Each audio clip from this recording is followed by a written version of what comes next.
Most men think sex should last at least 15 to 20 minutes. Anything less feels like a failure.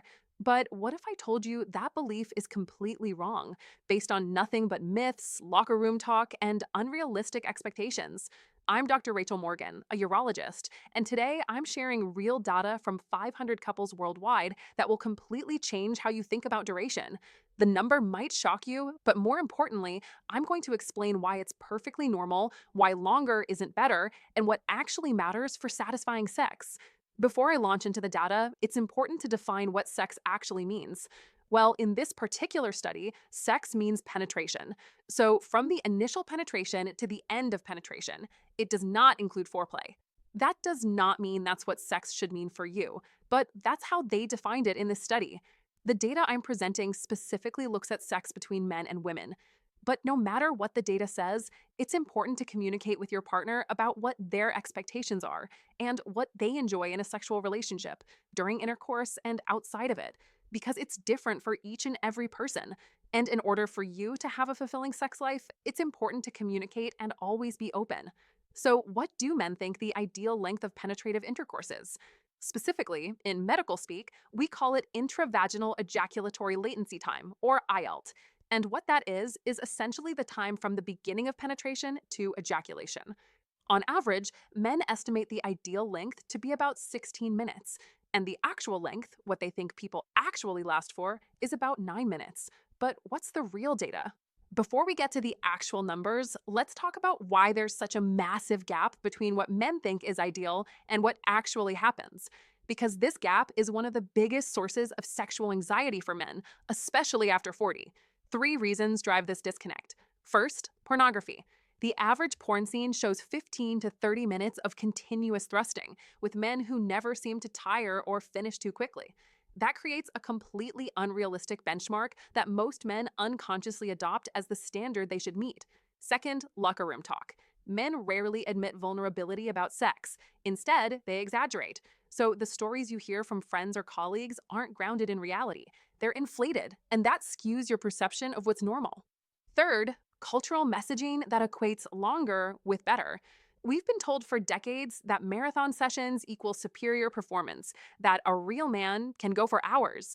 This puts enormous pressure on men to perform, and ironically, that anxiety itself often shortens duration because stress floods your system with cortisol, which directly interferes with erections and ejaculatory control. So, men walk into the bedroom already feeling inadequate, measuring themselves against a false standard, and that pressure becomes a self fulfilling prophecy. So, what's the truth? If you look at these 500 couples from around the world, they were actually asked to use a stopwatch to time their intravaginal ejaculatory latency time. What they found was the average length was 5.7 minutes. 5.7 minutes. That's it. There was a range which included anywhere from zero point 0.1 minutes to about 55 minutes. So some people did have a longer IELT. And interestingly, it varied by location.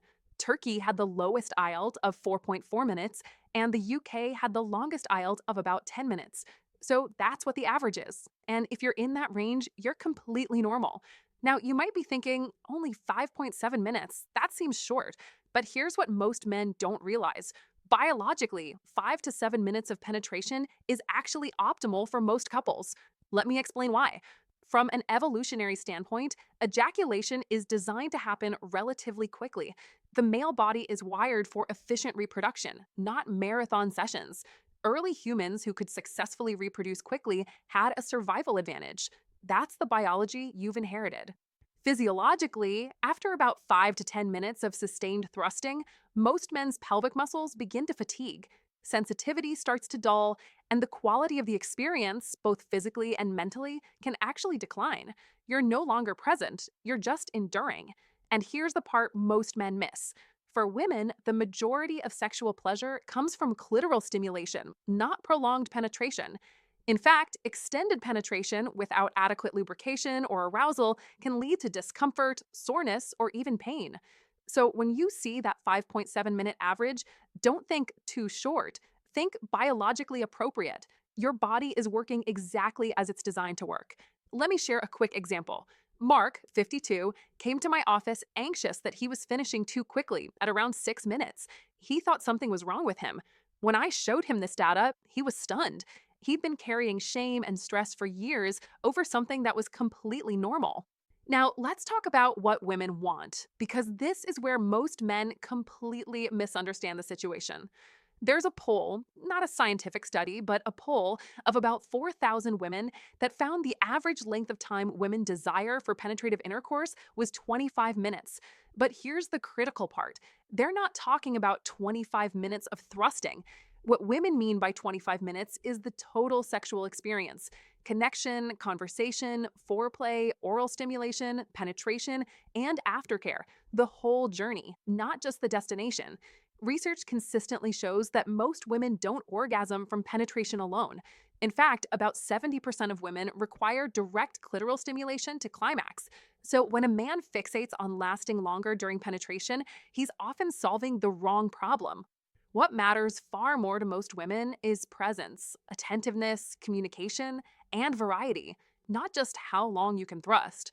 A 6 minute session where you're fully present, attentive to her body, and engaged in her pleasure will always outperform a 20-minute session where you're mentally checked out, just trying to last longer. I had a patient, Jennifer, whose husband kept trying to last 20 to 30 minutes because he thought that's what she wanted. She finally told him she was getting sore and frustrated. What she actually wanted was 10 minutes of real connection, not half an hour of endurance. And here's something that can make a dramatic difference: position matters far more than duration. I recently covered the 4 specific positions that research shows women actually orgasm from, positions that maximize clitoral stimulation and allow women to reach climax much faster. When you combine the right technique with genuine presence, duration becomes far less important. The disconnect happens when men measure success by the clock and women measure success by connection and satisfaction.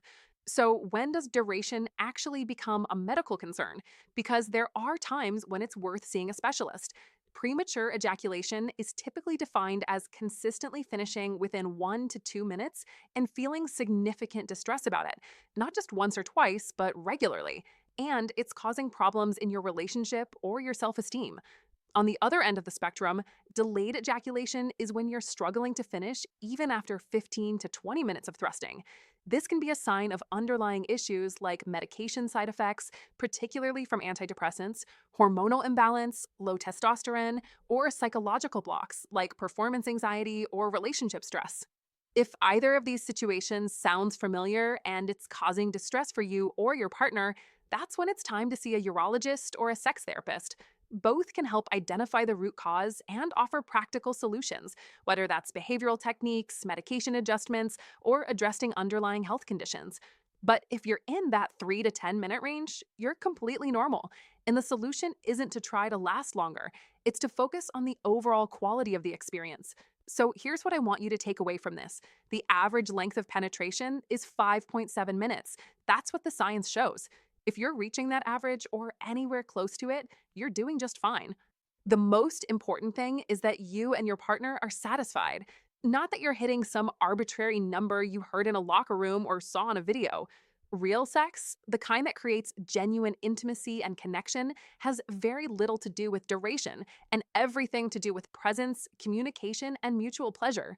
If you are having difficulties with premature ejaculation or delayed ejaculation, make sure you make an appointment with a urologist. I've also linked resources in the description where you can find a certified sex therapist near you. Thanks so much for watching, and always remember to take care of yourself because you're worth it. This is Dr. Rachel Morgan.